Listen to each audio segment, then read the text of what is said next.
All right, let's just stop and think about this for a second. If you're someone who prays your daily prayers, you recite Surah Al-Fatiha, what, like 40 times a day, every single day, it becomes this rhythm, right? A routine. It's supposed to be this core part of how we connect with God. But what if, for so many of us, it's like we're holding a treasure map? We know every line, every curve by heart, but we never actually find the treasure. Our lips are moving, but maybe our hearts? Well, they're not quite there yet. Today, we're going to change that. We are going on a journey to unlock that treasure together.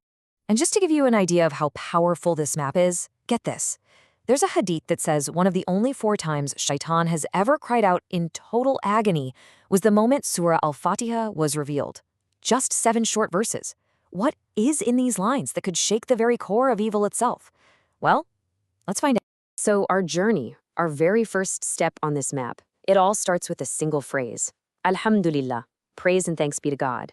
But the key word here, hamd, oh, it's so much deeper than just saying thanks. See, hamd isn't just a word you say with your lips, it's something your heart does. Let me try to paint a picture for you. Imagine you're a little kid from a family that has absolutely nothing. And one day, this incredibly generous person doesn't just give you a meal, they give you a beautiful home, a car for your family, everything you could ever dream of. That feeling that just explodes in your chest, that overwhelming, you can't even find the words gratitude, that's a tiny taste of what hamd is. It's this joyful gratitude that you just can't hold in. And this idea is captured perfectly in a story about the Prophet Muhammad, peace be upon him. You know, he used to pray for so long that his feet would actually swell up. His wife Aisha asked him, "Why do you do this when you've already been promised paradise?" And his answer gets right to the heart of hamd. He just said, "Should I not be a grateful servant?" You see? His worship wasn't a chore. It was the natural overflow of a heart that was just bursting with hamd. And the crazy thing is, the reasons for this gratitude are absolutely everywhere, in tiny details we just take for granted. I mean, think about it. You have around 8,000 taste buds on your tongue, a little miracle machine that can tell the difference between thousands of flavors. Your eyelids, they're an automatic protection system you never have to think about. And when you run, the world stays stable in your vision, something the most expensive cameras in the world struggle to do. These aren't just little things. They're constant, mind-blowing reasons for hamd. Okay. So we feel this immense gratitude. But who are we directing it to? Fatiha tells us right away, to the Rabbul Alameen, the Lord of the worlds. And understanding this is the next big stop on our map, because Rabb means so much more than just Lord or Master. Rabb is an action word. It means the nurturer, the one who grows things, sustains them, and lovingly guides them from one stage to the next. He doesn't just create and walk away, he cultivates. Think of a tiny apple seed. The Rabb nurtures it until it becomes this magnificent tree. A single cell in the womb, the Rabb nurtures it until it becomes a thinking, feeling human being, guiding us through every single stage of life. That is the art of our Rabb. And get this, he's the Rabb not just of our world, but of all the Alameen, all the worlds, plural. Now, to even try to wrap our heads around what that means, just think about our own galaxy, the Milky Way. If you could travel at the speed of light, and that's like ridiculously fast, 300,000 kilometers a second, it would still take you 100,000 years just to get from one side to the other. And ours is just one galaxy out of billions. The Rabb we're praising, he's the nurturer of all of that. Wow.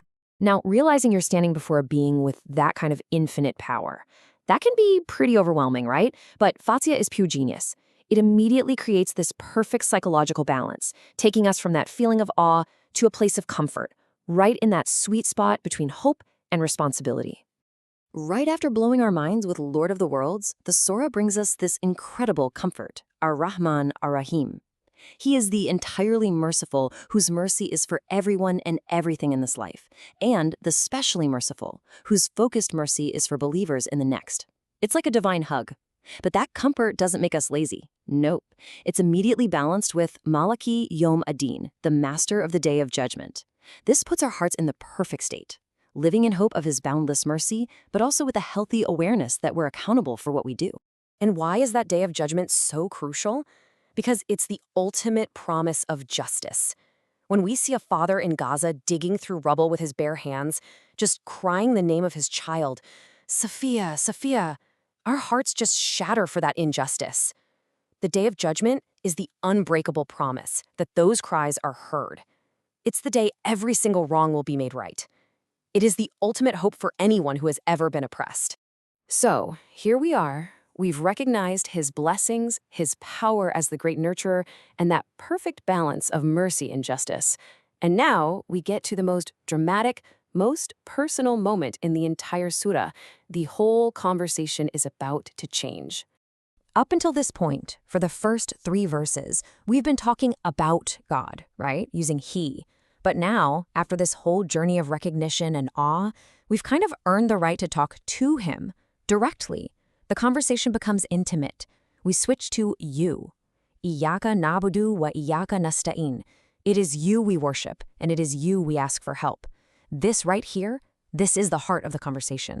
And did you notice? We don't say, I worship. We say, we worship. The scholar Bediüzzaman had this beautiful reflection on this one word. He said that we expands out in these amazing circles. First, it's you and the people praying next to you. Then, it's the entire global community of Muslims. Then, it's every single atom and cell in your own body, all praising their creator. And finally, your voice connects with the universal chorus of the entire cosmos, all declaring his glory. Your little prayer just became part of a universal symphony. So now that we've made this incredibly personal, universal connection, what's the one thing we ask for? What is the single most important request we could possibly make in that moment? We ask for guidance. Ihdina sirat al-Mustaqim. Guide us to the straight path. In a world that is just full of thousands of confusing ideas, different lifestyles, and choices pulling us every which way, this is the ultimate ask. We're literally asking for a divine compass for the journey of life so we can find that one path that leads straight to our destination without getting lost on all the detours and dead ends. And the surah, in its absolute perfection, doesn't leave us guessing what that path is. It defines it right there for us. It's the path of the people God has blessed. The prophets, the truthful, the martyrs, the righteous. We have clear role models to follow. And it warns us about the wrong turns, the path of those who earned his anger and those who just completely lost their way. The map doesn't just show you where to go, it clearly marks all the dangerous areas to avoid.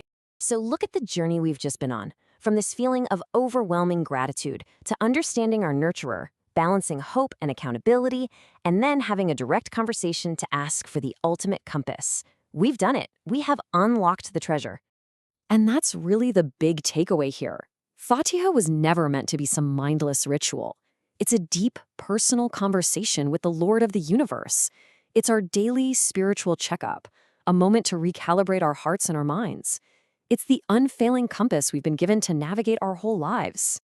And when you truly feel the weight and the beauty of these 7 verses, your prayer is transformed. Every single word echoes in your soul. Every bow is filled with a new humility. And just as the sources so beautifully describe it, every single prostration feels like coming home. So I'm going to leave you with this one question to think about. After seeing this map laid out in front of you, the very next time you stand for prayer and you begin to recite these words, what new thing is your heart going to whisper to you? What treasure will you find this time?